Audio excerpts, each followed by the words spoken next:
The morning sun was already getting warm when Grace tied her sneakers and grabbed the oversized tote bag from the kitchen counter. Inside were all the things that made her the best nanny in the neighborhood. Band-Aids with cartoon characters, wet wipes, healthy snacks, coloring books, and a small first aid kit. She had learned over the years that being prepared wasn't just helpful. It was essential when you were responsible for someone else's most precious treasures. Miss Grace. Miss Grace, came the excited voices from upstairs. 8-year-old Lily came rushing down the stairs, her blonde pigtails bouncing with each step. Right behind her was her 6-year-old brother Tommy, struggling to put on his superhero t-shirt while walking. "Slow down, you two," Grace laughed, catching Tommy before he could trip on the last step. "The park isn't going anywhere." She helped him fix his shirt and made sure both children had their shoes tied properly. After 3 years of caring for these kids, she knew every one of their habits, fears, and dreams. The Wilson family had hired Grace when they moved to the city from a small town. Both parents worked demanding jobs, and they needed someone they could trust completely. Grace had come with glowing references from her previous families, and within a week, it was clear she was exactly what they needed. She wasn't just a babysitter. She was a second mother to Lily and Tommy. "Can we go to the big park today?" Lily asked, tugging on Grace's hand as they walked toward the front door. "The one with the really tall slide?" "That's exactly where we're going," Grace replied, checking her watch. It was 10:30 in the morning, the perfect time to get to Riverside Park before it got too crowded. She had planned their day carefully, as she always did. Park time first, then lunch at the little cafe nearby, followed by a trip to the library for story time. The walk to the park took about 15 minutes, and Grace used the time to quiz the kids on their spelling words. Lily was preparing for a test next week, and Tommy was just starting to read simple sentences. Grace had been a teacher before becoming a nanny, and she couldn't help but make every moment a learning opportunity. "Look, Miss Grace." Tommy pointed excitedly at a small dog being walked by an elderly man. "It's just like the dog in our book." "You're right," Grace smiled. "What was that dog's name in the story?" As they approached the park gates, Grace could see it was going to be busier than usual. Several mothers were already there with their children, some sitting on benches while others pushed their little ones on swings. The playground was filled with the sounds of happy children, and Grace felt that familiar warmth in her chest that came from being around kids having fun. "Remember the rules," she said to Lily and Tommy as they entered the playground area. "Stay where I can see you, be kind to other children, and come right away when I call you." Both children nodded eagerly and ran toward the jungle gym. Grace found an empty bench about 20 feet away, close enough to watch them but far enough to give them some independence. She pulled out a book from her bag but kept her eyes mostly on the kids. From her bench, Grace noticed how the other adults in the park seemed to be watching her. It wasn't unusual. In her 3 years in the city, she had grown used to the curious looks, the double takes, the way conversation sometimes stopped when she walked by with Lily and Tommy. She was a tall, dignified black woman in her mid-40s, and the children she cared for were blonde and fair-skinned. She understood that people were sometimes confused by what they saw. Most of the time, Grace ignored the stares. She focused on her job, which she loved, and on the children who adored her. Lily and Tommy never seemed to notice that she looked different from them. To them, she was just Miss Grace, the woman who made the best chocolate chip pancakes, who knew exactly how to braid Lily's hair, and who could make Tommy laugh until his sides hurt. "Miss Grace, watch this," Lily called from the top of the monkey bars. She had been working on crossing them all by herself for weeks. "I'm watching," Grace called back, putting down her book completely. She stood up, ready to encourage Lily through each step. As Lily made her way across the bars, Grace noticed a woman on a nearby bench pointing in their direction and whispering to another mother. Grace had seen this before. Usually, if someone was truly concerned or curious, they would approach her directly and ask if she needed help or if the children were okay. But more often than not, people just watched and whispered. Tommy had found the sandbox and was building what he announced was a super castle. He was completely absorbed in his work, using a small bucket and shovel that Grace always brought along. She watched as he carefully patted down each tower, his tongue sticking out slightly in concentration. "Excuse me," came a voice from behind Grace. She turned to see a middle-aged woman with short brown hair and a concerned expression. "Are those your children?" Grace had heard this question hundreds of times. She always answered politely and patiently. "I'm their nanny," she replied with a smile. "I take care of them during the day while their parents are at work." The woman looked toward Lily and Tommy, then back at Grace. "Oh," she said, but her expression didn't change. "They seem very attached to you. We've been together for 3 years," Grace explained. "They're wonderful kids," the woman nodded but didn't walk away. Instead, she continued to watch as Tommy ran over to Grace with a handful of sand, excitedly showing her his creation. Grace admired his work and suggested he add a moat around the castle. The little boy's face lit up with joy as he ran back to implement her idea. "Miss Grace," Lily called out. She had successfully crossed the monkey bars and was beaming with pride. "I did it. I did it all by myself." "I saw that," Grace called back, clapping her hands. "You've been practicing so hard and it paid off." As the morning went on, more families arrived at the park. Grace noticed that she was getting more attention than usual. Several people seemed to be watching her interactions with the children, and she could see small groups of parents having hushed conversations while glancing in her direction. She tried to shake off the feeling that something was different about today. Maybe it was just her imagination. After all, she had never had any real problems before. The children were clearly happy and safe with her. Any observer could see that Lily and Tommy trusted her completely and that she cared for them as if they were her own. But as she watched Tommy climb up the slide ladder and heard Lily giggling as she played with a group of other children, Grace couldn't shake the feeling that today was going to be different from all the The first sign of trouble came when Tommy scraped his knee. He had been running toward the big slide when he tripped over a small rock and went down hard on the concrete path. Grace heard his cry immediately and was on her feet before the sound had even fully registered. By the time she reached him, tears were streaming down his face and a small trickle of blood was coming from his knee. "It's okay, sweetheart," Grace said softly, kneeling down beside him. "Let Miss Grace take a look." She opened her bag and pulled out the small first aid kit she always carried. Inside were antiseptic wipes, different sizes of bandages, and a small tube of antibiotic cream. As she gently cleaned Tommy's scrape, she talked to him in a soothing voice, telling him how brave he was being. "It's not that bad," she assured him as she applied a bandage with cartoon dinosaurs on it. "Just a little scrape. You'll be running around again in no time." Lily had come running over when she heard her brother crying. "Is Tommy okay?" she asked, her voice full of concern. "He's going to be just fine," Grace replied, helping Tommy to his feet. "Aren't you brave, boy?"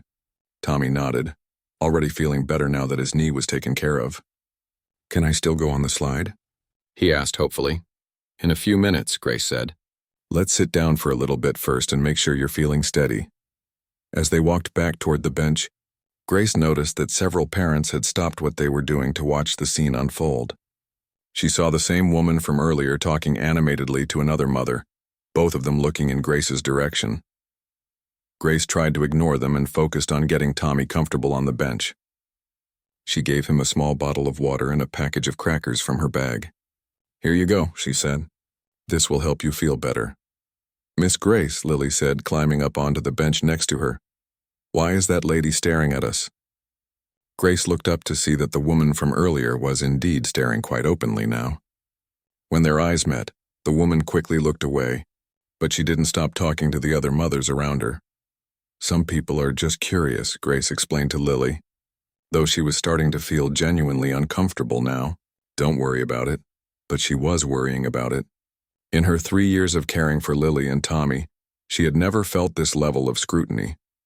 Usually, if people had questions, they asked them directly or they minded their own business. Today felt different. Today felt hostile. 20 minutes later, as Tommy was finally ready to go back to playing and Lily was showing him how to properly climb the rope ladder, Grace saw 2 police officers walking into the playground area. Her stomach immediately clenched. She told herself they were probably just doing a routine patrol. Or maybe someone had reported a lost wallet or something minor like that. But the officers were walking with purpose, and they were looking directly at her. "Ma'am," the older officer said as he approached her bench. He was a tall man with graying hair and kind eyes, but his expression was serious. "We're going to need to speak with you for a moment." Grace's heart began to race, but she kept her voice calm. "Of course, officer. Is everything all right?" The second officer, a younger woman with blonde hair pulled back in a ponytail, was scanning the playground until her eyes landed on Lily and Tommy. "Are those children with you?" she asked. "Yes," Grace replied, standing up slowly. "I'm their nanny. Is there a problem?" "We received a call," the older officer explained, his voice professional but not unkind. "Someone reported a suspicious situation involving a woman and 2 children who appeared to be in distress." Grace felt like the world had tilted sideways. "Distress?" she repeated. "I don't understand. The children aren't in any distress. Tommy scraped his knee a little while ago and I cleaned it up for him. Other than that, we've just been having a normal day at the park." "Ma'am, we're going to need to verify your relationship with these children," the female officer said. "Can you provide some identification and contact information for their parents?" By now, Lily and Tommy had noticed the police officers and were walking over with worried expressions on their faces. Other parents in the playground had stopped their conversations to watch what was happening. "Miss Grace?" Lily said quietly, moving closer to Grace's side. "What's wrong?" "Nothing's wrong, sweetie," Grace said, though her voice was a little shaky now. She reached into her bag and pulled out her wallet. "Officers, here's my driver's license. And I have the parents' contact information right here." She handed them a card that Mrs. Wilson had given her with all the family's emergency contacts, medical information for the kids, and her own employment authorization. Grace always carried it with her just in case something like this happened, though she had never imagined she would actually need it. "Miss Grace," Tommy said, his voice very small. "Are you in trouble?" "No, honey," Grace said, though she wasn't entirely sure that was true. "The police officers just need to make sure you're safe. That's their job." The older officer was looking at the information Grace had provided. "Mrs. Wilson's number," he said, showing it to his partner. "We'll need to call and verify." "Of course," Grace said. "She's at work, but she always answers her phone when it's about the children." "Ma'am, we're going to need you to step over here while we make this call," the female officer said, gesturing toward a spot about 10 feet away from the children. "But they'll be scared," Grace protested. "Can't I stay with them? They don't understand what's happening." "It's protocol," the officer replied. "We need to speak with the children separately to make sure they're okay." Grace felt sick to her stomach, but she knew she had to comply. "Lily, Tommy," she said, kneeling down to their level. "I need to go talk to the police officers for a few minutes. You stay right here on this bench, okay? Don't go anywhere." "But Miss Grace," Lily said, her eyes filling with tears, "I want to come with you." "I know, sweetie, but the officers need me to stay over there for just a little bit. I'll be right where you can see me, okay? I'm not going anywhere." As Grace walked away from the children, she could hear Tommy starting to cry. The sound broke her heart. In 3 years, she had never been separated from them like this, especially not when they were scared and confused. The older officer was dialing Mrs. Wilson's number while his partner approached Lily and Tommy. Grace watched anxiously as the female officer knelt down to talk to the children, clearly trying to assess whether they seemed afraid of Grace or whether they appeared to be in any kind of danger. "Hello, Mrs. Wilson?" Grace heard the older officer say into his phone. "This is Officer Martinez with the City Police Department. We're here at Riverside Park with your children and a woman who says she's their nanny. We need to verify—" Grace couldn't hear the rest of the conversation, but she could see Mrs. Wilson's response was immediate and strong. The officer's eyebrows went up, and he held the phone away from his ear for a moment as Mrs. Wilson's voice came through clearly, though Grace couldn't make out the words. Meanwhile, the children were answering the female officer's questions, but they kept looking over at Grace with frightened expressions. She could see them pointing toward her and nodding, clearly trying to explain that she was supposed to be with them. "Miss Grace," Tommy suddenly called out, his voice breaking with tears. "I want Miss Grace." The female officer tried to comfort him, but he pulled away from her and started to stand up as if he was going to run to Grace. Lily grabbed his hand and pulled him back down, but she was crying now too. Grace took a step toward them, but the older officer held up his hand to stop her. "Ma'am, please stay where you are until we finish verifying the information." This was the longest 10 minutes of Grace's life. She watched as her 2 beloved children cried for her, while strangers questioned them about whether they felt safe with her. She listened as Mrs. Wilson apparently gave the police officers a very detailed explanation of exactly who Grace was and how lucky their family was to have her. And all around them, the other parents in the playground watched the scene unfold, some whispering to each other, some taking pictures with their phones, some gathering their own children closer as if whatever was happening might be contagious.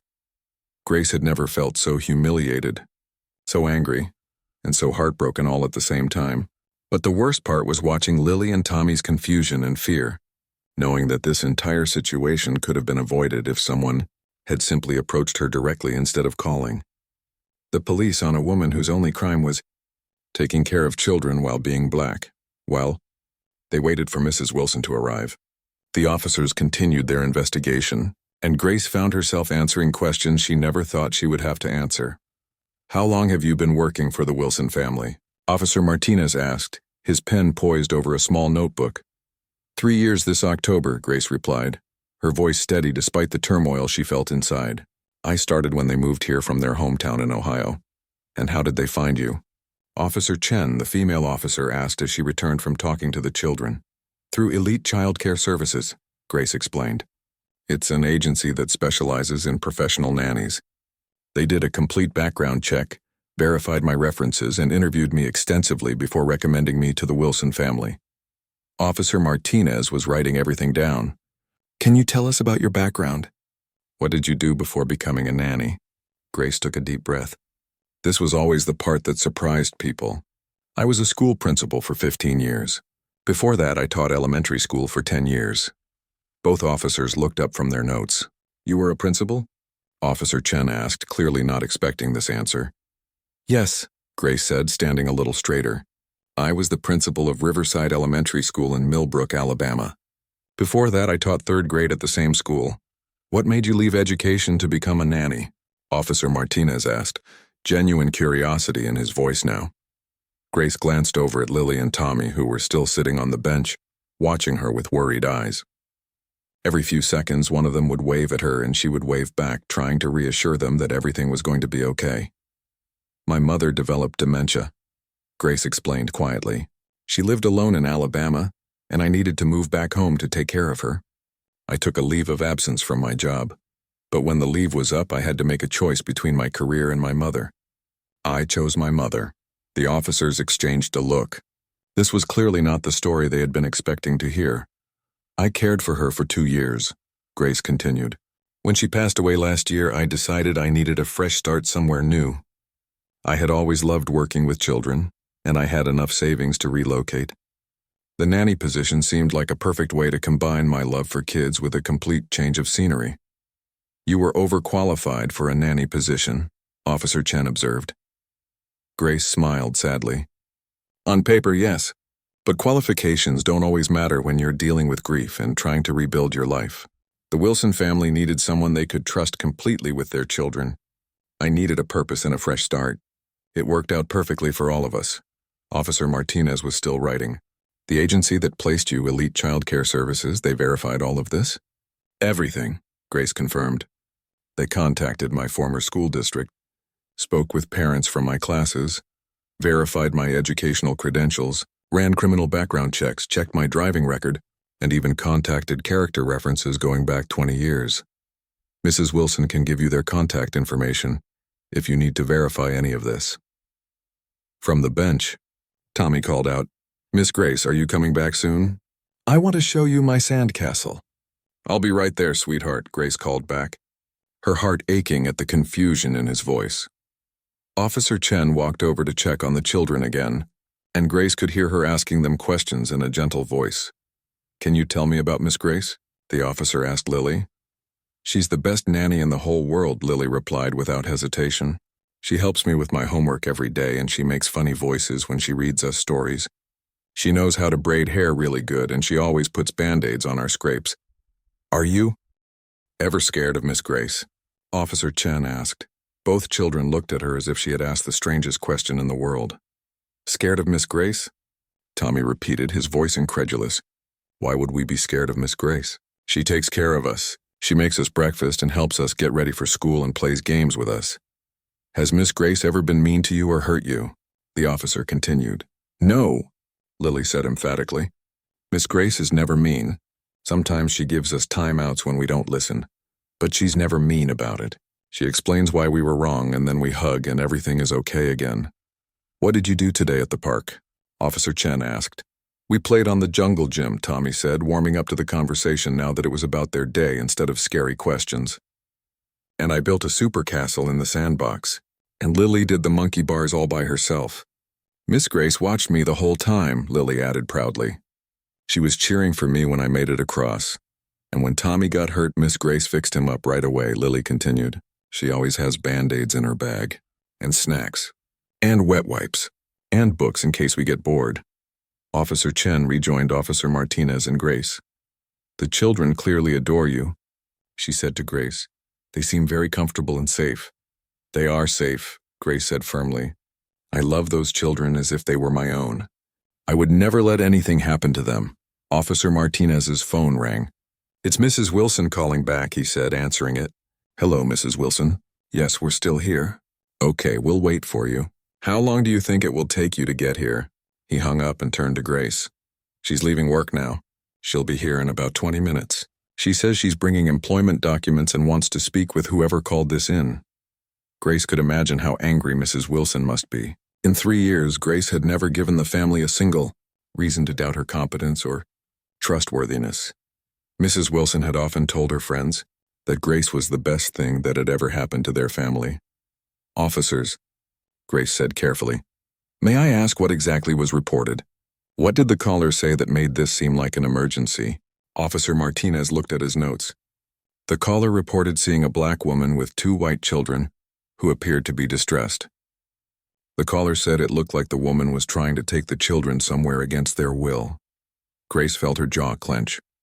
And did the caller actually speak to me or the children before calling the police? No, Officer Chen admitted. The caller observed from a distance and made the call based on what they thought they saw. What they thought they saw? Grace repeated slowly. They saw a black woman caring for white children, and they immediately assumed something criminal was happening. The officers didn't respond to that, but Grace could see in their faces that they understood the implications of what had happened here. Miss Grace, Tommy called out again. Can you come sit with us now? Lily's scared, Grace looked at the officers hopefully. May I? Officer Martinez nodded. Yes, but please stay close. We still need to wait for Mrs. Wilson. Grace walked back to the bench where Lily and Tommy immediately moved closer to her on either side. She put an arm around each of them and felt some of the tension leave her body. Are you in trouble, Miss Grace? Lily asked quietly. No, sweetheart, Grace said, though she wasn't entirely sure that was true. The police officers just needed to make sure you were safe. That's their job. But we are safe, Tommy said, confused. We're always safe with you. I know that, and you know that, Grace said gently. Sometimes other people get confused and worry when they don't need to. As they sat there waiting for Mrs. Wilson, Grace noticed that the playground had gotten quieter. Some families had left, but others seemed to be staying specifically to watch what would happen next. She could feel dozens of eyes on them, and she wondered what stories people were making up in their heads about what they were witnessing. She also found herself thinking about all the other nannies, babysitters, and caregivers who looked like her and might face similar situations. How many times had this happened before? How many dedicated, loving caregivers had been subjected to suspicion and humiliation simply because they didn't look like the children they cared for? But mostly she thought about Lily and Tommy and how this experience might affect them. They were old enough to understand that something unusual and upsetting was happening, but too young to fully grasp the complex issues of race and bias that had created this situation. Grace squeezed them both a little tighter and waited for Mrs. Wilson to arrive, hoping that when this was all over, they could go back to just being a woman who loved her job and 2 children, who were lucky enough to be cared for by someone who would do anything to protect them. Mrs. Wilson arrived at the park like a force of nature. Grace could see her from across the playground, walking quickly with a manila folder in one hand and her phone in the other, her face set in an expression that Grace had only seen a few times before and never directed at her. Mommy, Lily called out, jumping up from the bench and running toward her mother. Tommy was right behind her and both children rushed into Mrs. Wilson's arms. Are you 2 okay? Mrs. Wilson asked, kneeling down to hug them both tightly. You're not hurt? You're not scared? We're okay, Lily said. But some people were being mean to Miss Grace. Mrs. Wilson's jaw tightened as she looked over her children's heads toward Grace and the two officers. She stood up, took both children by the hand and walked over to where they were waiting. "Officers," she said, her voice carefully controlled. "I'm Rebecca Wilson. These are my children and this is Grace, who has been their nanny for 3 years. I understand there's been some kind of misunderstanding." Officer Martinez stepped forward. "Mrs. Wilson, we received a call about a suspicious situation involving your children. We're just following protocol to verify that everything is legitimate." "A suspicious situation?" Mrs. Wilson repeated, her voice getting a little harder. "Can you tell me exactly what was reported as suspicious?" Officer Chen consulted her notes. A caller reported seeing a black woman with 2 white children who appeared to be in distress.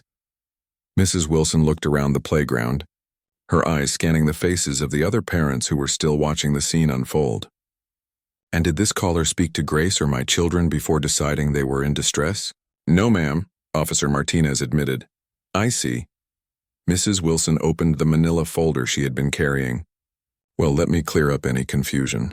This is Grace's employment contract with our family. This is her background check from Elite Childcare Services. These are letters of recommendation from her previous employers. And this," she said, pulling out an official-looking document, "is a copy of her teaching certificate and administrative license from the state of Alabama." Officer Chen took the documents and began looking through them. Her eyebrows rose as she read.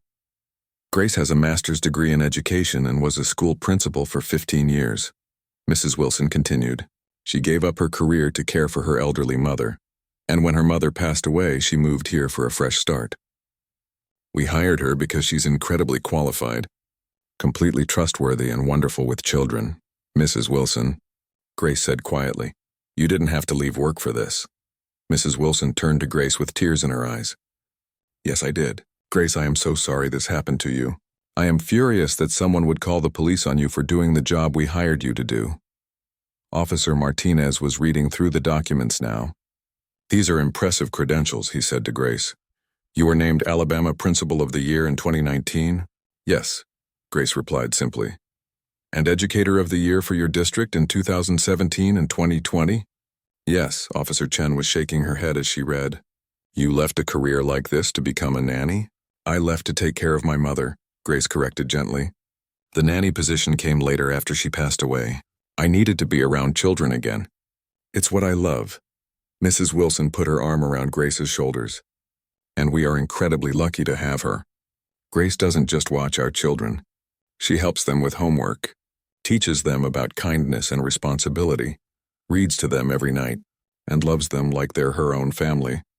She teaches us about history," Lily piped up, wanting to contribute to the conversation. "And she knows all kinds of fun facts about animals and science. And she helps me with my math," Tommy added. "She makes it easy to understand."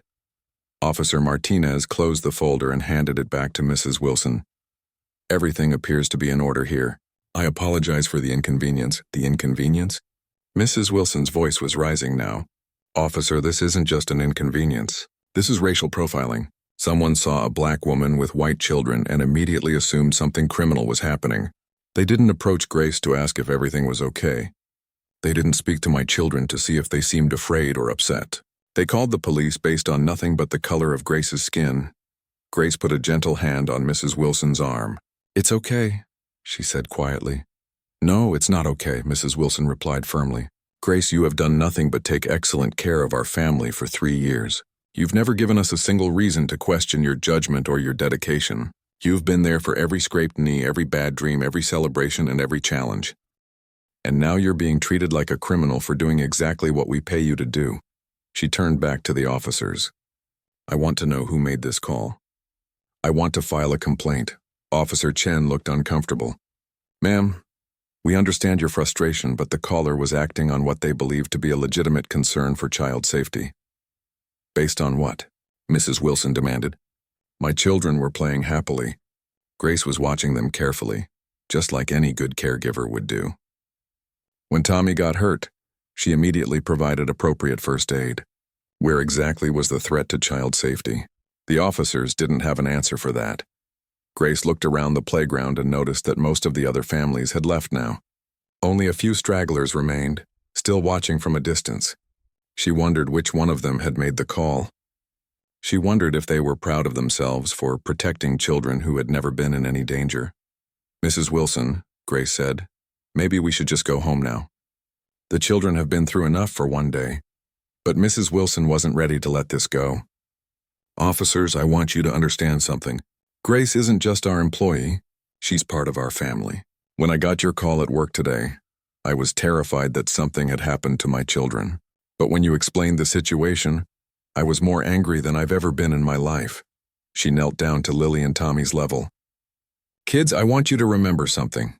Miss Grace loves you very much, and she takes excellent care of you. What happened today was wrong, and it wasn't her fault. Some people made a mistake because they didn't understand. Are you going to fire Miss Grace?" Tommy asked, his voice very small. Mrs. Wilson looked shocked. "Fire Miss Grace? Honey, why would I fire Miss Grace?" "Because the police came," Lily explained. "Maybe you'll think she did something bad." Mrs. Wilson pulled both children close to her. "Listen to me very carefully.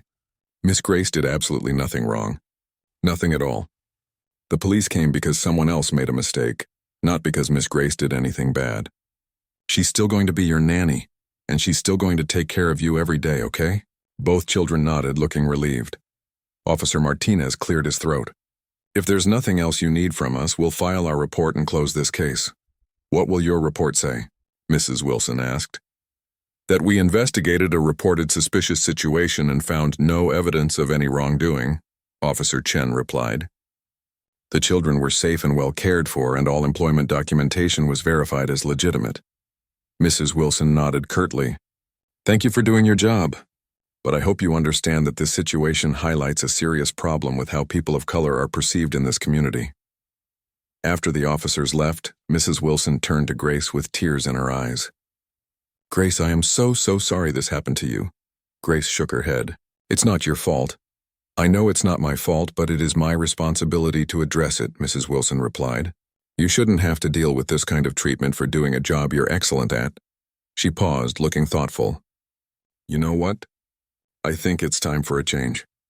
"Grace, how would you feel about going back into education?" Grace looked surprised. "What do you mean?" Mrs. Wilson smiled for the first time since arriving at the park. "I mean, there's an opening for an assistant principal position at Lily and Tommy's school. The pay is better than what we're giving you. The benefits are excellent, and you'd be using all those credentials that are being wasted on diaper bags and playground duty." Grace felt her heart skip a beat. "Are you serious?" "Completely serious. I'm on the school board, and we've been looking for someone with exactly your qualifications. Someone who understands children, who has administrative experience, and who genuinely cares about education." Lily and Tommy looked at each other with wide eyes. "Miss Grace would work at our school?" Lily asked excitedly. "She would," Mrs. Wilson confirmed. "What do you think, Grace?" Grace looked down at the two children who had become like her own kids, then at Mrs. Wilson, who had just defended her with such fierce loyalty. For the first time since the officers had approached her, she felt like smiling. "I think," she said slowly, "that sounds like exactly what I've been looking for." 3 months later, Grace stood in the hallway of Oakwood Elementary School, watching the morning rush of children heading to their classrooms. The sounds were familiar and comforting. Sneakers squeaking on polished floors, backpacks rustling, young voices chattering about weekend adventures and upcoming tests. "Miss Grace." "Miss Grace," came a familiar call from down the hall. Grace turned to see Lily and Tommy rushing toward her, their faces bright with excitement. Even though she saw them every day now that she worked at their school, they still acted like each encounter was a special surprise. "Good morning." "You two," she said, straightening Tommy's backpack strap and smoothing down Lily's hair. "Are you ready for your spelling test today, Lily?" "I studied all the words you helped me with," Lily replied proudly. "I think I'm going to get them all right." "And I have show and tell today," Tommy added, holding up a small rock. "I'm going to tell everyone about the rock cycle, just like you taught me." Grace smiled, feeling that familiar warmth in her chest that came from watching children learn and grow. "I can't wait to hear about it." As the children headed off to their classrooms, Grace made her way to the main office. Her day was filled with the kinds of tasks she had missed during her years as a nanny: reviewing curriculum plans, meeting with teachers, helping to solve discipline issues, and working with parents to support their children's education. But the transition hadn't been without its challenges. When Grace had first interviewed for the assistant principal position, some parents had been surprised to learn about her background. A few had even questioned whether someone who had been just a nanny was qualified for an administrative role in education. Mrs. Wilson had been instrumental in addressing those concerns. She had spoken at a school board meeting about Grace's qualifications, her dedication to children, and the incident at the park that had opened her eyes to the biases that existed in their community. Grace has a master's degree in education, 15 years of experience as a principal, and has spent the last 3 years providing one-on-one educational support to my children. Mrs. Wilson had told the room full of parents, "If anyone questions her qualifications, I'd be happy to share her credentials and recommendations." The school board had unanimously approved Grace's hiring, and she had started her new position at the beginning of the school year. Now, as she settled into her office, Grace reflected on how much had changed since that difficult day at the park. The incident had been painful and humiliating, but it had also led to important conversations in the community about assumptions, bias, and the importance of approaching situations with curiosity rather than fear. Officer Martinez had actually visited the school a few weeks after Grace started working there. He had come to apologize personally for the way the situation had been handled and to ask if Grace would be willing to speak to police officers about recognizing and addressing implicit bias. "I've been thinking a lot about that day," he had told her. "We responded to a call about a suspicious situation, but the only thing that was actually suspicious was the caller's assumption that a black woman caring for white children must be doing something wrong." Grace had agreed to speak at the police department's training sessions. She talked about her experience, but she also talked about the importance of approaching situations with open minds and direct communication. If someone had simply walked up to her at the park and asked if everything was okay, the entire incident could have been avoided. The woman who had made the call to police had never identified herself, but Grace often wondered if she had learned anything from what happened. She hoped that the next time the woman saw something that confused her, she would ask questions instead of making assumptions. Grace's work at the school had been incredibly fulfilling. She loved being back in an educational environment, working with teachers to support student learning, and having the opportunity to impact the lives of hundreds of children instead of just 2. But she hadn't lost touch with Lily and Tommy. If anything, their relationship had grown even stronger. Grace still helped them with homework, still listened to their problems, and still celebrated their achievements. The difference was that now she was doing it as part of a larger educational community. One afternoon, as Grace was walking through the playground during recess, she noticed a new family at the school. A young Latina woman was sitting on a bench watching 2 children play on the jungle gym. The woman looked nervous, and Grace could see some of the other parents glancing at her with curious expressions. Grace made her way over to the bench. "Hi there," she said with a warm smile. "I'm Grace, the assistant principal." "I don't think we've met." The woman looked up with relief. "Hello, I'm Carmen. These are my children, Diego and Sofia. We just moved here from Texas." "Welcome to Oakwood," Grace said, sitting down on the bench next to Carmen. "How are the kids adjusting to their new school?" As they talked, Grace learned that Carmen was a single mother who had moved north for a better job opportunity. She was working as a housekeeper for several families in the area, while studying for her nursing degree at night. She was worried about fitting into the community and wanted to make sure her children felt welcome at their new school. "You know," Grace said thoughtfully, "I'd love to introduce you to Mrs. Wilson. She's on the school board, and she's always looking for ways to help new families get connected to our community." Over the next few weeks, Grace made sure to check in with Carmen and her children regularly. She introduced Carmen to other parents, helped connect her with tutoring resources for Diego, who was struggling with English, and made sure Sofia felt comfortable in her new classroom. It reminded Grace of why she had gotten into education in the first place, to make sure every child had the support they needed to succeed, regardless of their background or circumstances. One evening, as Grace was leaving the school after a late meeting, she ran into Mrs. Wilson in the parking lot. "Grace," Mrs. Wilson said, "I wanted to thank you again for everything you're doing here. The teachers love working with you, the parents respect you, and the children adore you." "I love being here," Grace replied honestly. "This is where I'm supposed to be." Mrs. Wilson smiled. You know, I was thinking about that day at the park a few months ago. As awful as it was, I'm almost grateful it happened. Grace looked at her curiously. Grateful? If that hadn't happened, we might never have realized that you belonged in education again, Mrs. Wilson explained. You're impacting so many more children now than you ever could have as just our nanny. Don't get me wrong, she added quickly. You are an amazing nanny, but you're an even better educator. As Grace drove home that night, she thought about the journey that had brought her to this point. She had left education to care for her mother, had found purpose and healing in caring for Lily and Tommy, and had ultimately found her way back to her true calling through a painful but ultimately transformative experience. She thought about all the children she was now able to help. Kids like Diego who needed extra support with language. Kids like Sophia who needed encouragement to make new friends. Kids like Lily and Tommy who needed someone to believe in their potential. Grace had learned that sometimes the worst moments in life can lead to the best opportunities. The incident at the park had been humiliating and unfair, but it had also sparked important conversations about bias and assumptions. It had brought a community together to examine its own prejudices and had ultimately led Grace back to where she belonged. As she pulled into her driveway, Grace smiled, thinking about tomorrow.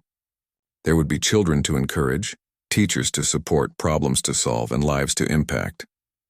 She was exactly where she was meant to be, doing exactly what she was meant to do. And the next time someone looked at her with confusion or suspicion, she would remember that their assumptions said nothing about her worth and everything about their own limitations. She was Grace, educator, administrator, and champion for children. That was her identity, and no one could take that away from her. The little girl and boy who had once called her Miss Grace still did, but now hundreds of other children did too. And that, Grace thought as she unlocked her front door, was exactly how it should be.